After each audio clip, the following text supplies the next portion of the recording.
Abra sua Bíblia comigo no livro de Efésios, no capítulo 2. Vamos ler juntos do versículo 1 ao versículo 7. Quero pedir 100% da sua atenção, porque eu creio que Deus vai falar com você em nome de Jesus. Versículo 1. Vocês estavam mortos em suas transgressões e pecados, nos quais costumavam viver, quando seguiam a presente ordem deste mundo e o príncipe do poder do ar, o espírito que está agora atuando nos que vivem na desobediência. Anteriormente, todos nós também vivíamos entre eles, satisfazendo as vontades da carne, seguindo os seus desejos e pensamentos, como os outros éramos por naturezas merecedores da ira. Presta atenção do versículo 4 em diante. Todavia, Deus, que é rico em misericórdia, pelo grande amor com que nos amou, deu-nos vida com Cristo, quando ainda estávamos mortos em transgressões. Pela graça vocês são salvos. Deus nos ressuscitou com Cristo e com Ele nos fez assentar nos lugares celestiais em Cristo Jesus, para mostrar nas eras que hão de vir a incomparável riqueza de sua graça, demonstrada em sua bondade para conosco em Cristo Jesus. Aleluia!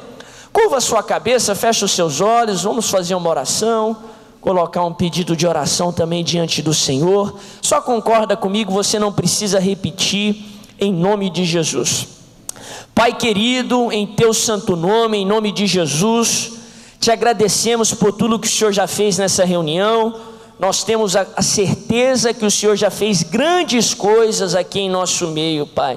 Ainda que nós temos ciência ou não, Pai, o Senhor já fez grandes coisas. O Senhor já curou, o Senhor já libertou, o Senhor já restaurou, o Senhor já transformou essa causa impossível, Pai. Mas nós clamamos ainda, Senhor Jesus, fala conosco, fala ao nosso coração, completa a tua obra, que ao colocarmos os pedidos aos pés da cruz, Pai, que imediatamente possamos experimentar o poder da ressurreição. Senhor Jesus, clamamos também pela mãe do seu Vladimir, oramos pela Dona Maria de Lourdes, Pai, completa a obra, completa, Pai, Senhor, a cura, o milagre, em nome de Jesus nós clamamos, amém e amém. Presta bem atenção aqui, meus irmãos. A Bíblia fala que antes da cruz de Cristo, antes de Jesus ser enviado até nós, ser enviado, antes do verbo se fazer carne, nós estávamos presos nas nossas transgressões. Nós estávamos no mundo de pecado, a Bíblia fala. E a Bíblia fala que o salário do pecado, ele é o quê? A morte. Nós estávamos no pecado e na morte. Nós estávamos distantes de Deus, distantes do projeto de vitória, de alegria do Senhor para as nossas vidas. Mas Deus, porque Ele nos amou, Deus, porque Ele tinha um projeto para nós, Ele tinha um plano para a humanidade. Ainda quando o homem estava no pecado, ainda quando nós estávamos mortos nas nossas transgressões, a Bíblia fala que Jesus deu um passo de fé, por amor, quando naturalmente falando, as coisas ainda não haviam mudado. Ele se entregou. Ele nos amou, pecadores, no pecado, na morte, nas transgressões, e a Bíblia fala que Ele se sacrificou, Ele passou pela cruz, ainda sem saber se a humanidade iria ou não aceitar esse sacrifício, ainda sem saber se eu e você hoje estaríamos aqui, crendo na redenção, crendo no resultado, na recompensa do seu sacrifício. Ele, pela fé, ele agiu como se fosse acontecer. E esse é um exemplo maravilhoso de fé. Ainda sem ver mudança, ainda naturalmente falando, vendo algo adverso, sentindo algo adverso, nós devemos agir como se a promessa fosse se cumprir. Nós devemos agir na forma da fé que Cristo teve, ainda que tenha um risco de não dar certo. Pela fé na esperança do Senhor Jesus, nós sabemos que nele sempre vai dar certo. Amém ou não? A Bíblia fala que o Senhor nos resgatou, Ele nos amou pecadores e Ele nos tirou daquele mundo de morte e transgressão. E a Bíblia fala que não parou por aí. Antes mesmo de nós aceitarmos, ou de saber se nós iríamos aceitar ou não, Ele já fez. Ele nos resgatou daquele lamaçal, daquele mundo de morte e pecado, e Ele nos levantou. O Senhor Jesus te levantou, querido, e Ele te fez assentar num alto lugar. Ele tirou você de um lugar baixo e te levantou para um lugar alto.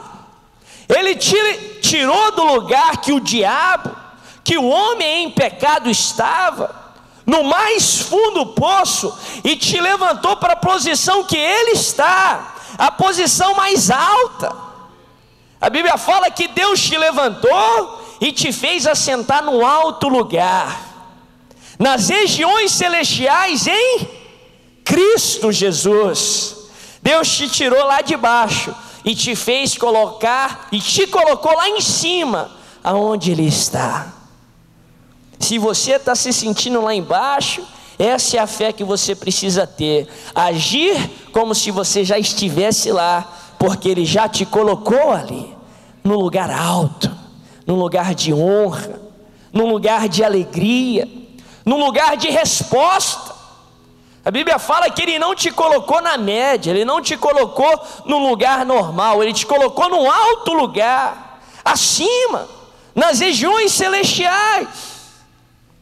No livro de Efésios, a Bíblia também nos ensina que naquele lugar alto, em Cristo Jesus, o Senhor já nos abençoou com toda a sorte de bênçãos nas regiões celestiais. Por uma razão o Senhor te colocou ali, no lugar onde a sua presença está, num novo lugar, no lugar onde há plenitude de bênçãos, no lugar onde a sua resposta está, no lugar onde a plenitude do seu milagre está. Deus te colocou num alto lugar, Deus te colocou no melhor lugar, Deus te colocou num novo lugar. Quantos entendem isso? Diz amém. Quantos recebem isso? Diz glória a Deus. Você foi colocado ali pelo seu sacrifício, pelo sacrifício de Jesus, não pelo nosso próprio sacrifício. Deus nos colocou ali, não pelos nossos erros ou pelos acertos, Ele nos colocou ali pelo seu grande amor, porque Ele te ama, porque Ele quer o seu bem, por isso que Ele te colocou ali. Quantos se alegram nisso? Diz amém. Fala para o seu irmão: Deus te colocou num alto lugar. Diz a ele: Deus te colocou num novo lugar. Você foi colocado ali pelo sacrifício de Jesus, porque Ele te ama.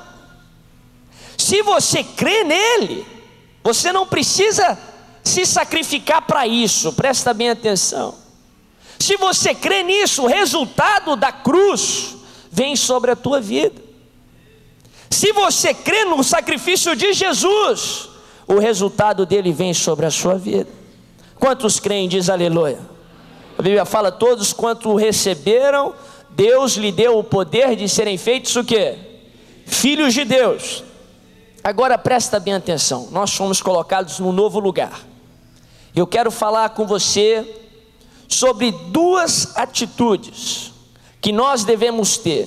Nós fomos colocados nesse novo lugar pelo sacrifício dele ali na cruz, mas para que você, nesse novo lugar, em Cristo, em sua presença, tenha a plenitude que se encontra ali. Para você que pelo sacrifício de Cristo ocupou esse novo lugar, se mantenha nesse novo lugar e desfrute dessa plenitude de toda sorte de bênçãos. Você precisa entender bem esses dois princípios e os praticar. Presta bem atenção aqui, queridos, em nome de Jesus. Primeiro, entenda que uma nova posição exige uma nova mentalidade. Entenda que uma nova posição exige uma nova mentalidade. Fala comigo, mentalidade. Um novo pensamento, uma nova forma de pensar. Se nós ocuparmos um lugar novo, uma posição nova, mas com a forma de pensar antiga, o procedimento antigo que a gente falou que Deus nos resgatou, nós não vamos agir em conformidade com esse novo lugar, e nós corremos o risco de perdermos essa nova posição e esse novo lugar. Se você lembrar da história do povo de Israel, quando eles saíram do Egito, quando Deus os livrou daquela posição de sofrimento e de escravidão, quando Deus os livrou daquela posição que representava transgressão e o pecado, a Bíblia fala que Deus tirou eles do Egito e os levou para Canaã, a terra prometida. Agora presta bem atenção, o grande problema do povo de Israel foi que Deus deu uma nova posição a eles. Eles saíram do Egito, mas o Egito não saiu da cabeça deles, mas o Egito não saiu do coração deles. Eles saíram da escravidão, mas eles ainda pensavam como escravos. Por isso que a Bíblia fala que uma jornada que era de 11 dias, eles demoraram 40 anos. Eles chegaram ao ponto de dizer, depois de sair da escravidão, falar assim: ah, Senhor meu, quem dera nós estivéssemos no Egito, se ao menos nós estivéssemos lá. Tá certo, lá a gente apanhava, era escravo, mas pelo menos tinha o que comer. A mentalidade de escravo ficou. Uma nova posição exige uma nova mentalidade, porque eles pensavam como escravos, ainda livres, eles agiam como escravos, e por isso a Bíblia fala que uma geração inteira se findou no deserto, porque não entenderam que uma nova posição exige o quê? Uma nova mentalidade. Presta bem atenção aqui, queridos, isso é muito poderoso. Você não pode entrar em Canaã com a mentalidade do Egito. Você não pode possuir a sua bênção com a mentalidade de escravo. Uma nova posição exige uma nova mentalidade. Você não pode se tornar um patrão com uma mentalidade de funcionário. Você não pode se casar com uma mentalidade de solteiro. Isso gera problema, isso vai fazer com que você se frustre e frustre o seu cônjuge. Uma nova posição exige uma nova mentalidade. Para possuir Canaã, ainda no deserto, você tem que ter uma mentalidade de Canaã, da terra prometida, uma mentalidade de excelência, uma mentalidade de acordo com a bênção do Senhor. Quantos estão entendendo? Diz amém. No livro de Mateus, a palavra de Deus nos ensina, e nos 3 evangelhos, mais 2 evangelhos também falam sobre isso, que você não pode colocar um remendo novo num rasgo velho, numa roupa rasgada velha, porque o remendo novo vai aumentar aquele rasgado, não vai ser bom para aquela roupa que é velha.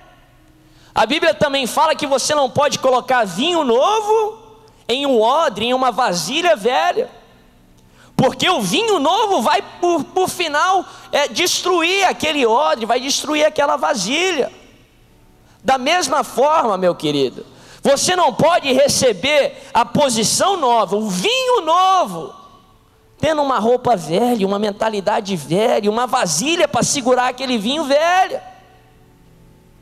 Você não pode chegar aqui e receber. Você é bendito aonde você passar. Você é cabeça e não cauda. Você é mais que vencedor. Você é um príncipe, uma princesa do Senhor, filho, filha do Rei Altíssimo. E você receber com aquela mentalidade negativa, aquela mentalidade do mundo, aquela mentalidade errada. Ah, Senhor, essa é minha sina, isso não vai mudar não. Minha família só tem gente assim. O vinho novo não vai fazer bem para você. Você vai acabar desapontado, vai acabar frustrado, e aquilo que você declarar vai acontecer. Quantos estão entendendo? Diz amém. Uma nova posição exige uma nova mentalidade.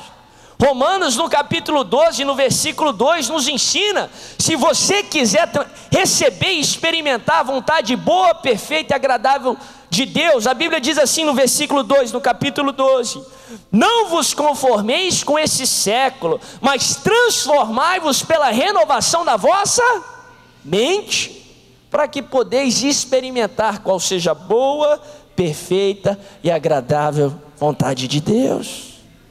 Quantos querem experimentar o melhor de Deus na sua vida? Então muda o seu modo de pensar. Se você quer ser um vencedor, Deus já te deu vitória, mas você precisa pensar como um vencedor, querido. Se você pensar como um derrotado, você não vai experimentar a vitória do Senhor. Fala para o seu irmão: uma nova posição exige uma nova mentalidade.